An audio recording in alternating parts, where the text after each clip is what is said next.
Bakit nga ba tayo umaakyat ng bundok?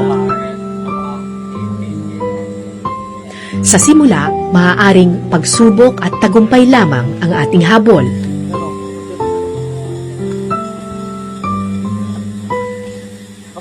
Pero oras na marating mo ang tuktok, maiisip mo, hindi sa iyo umiikot ang mundo.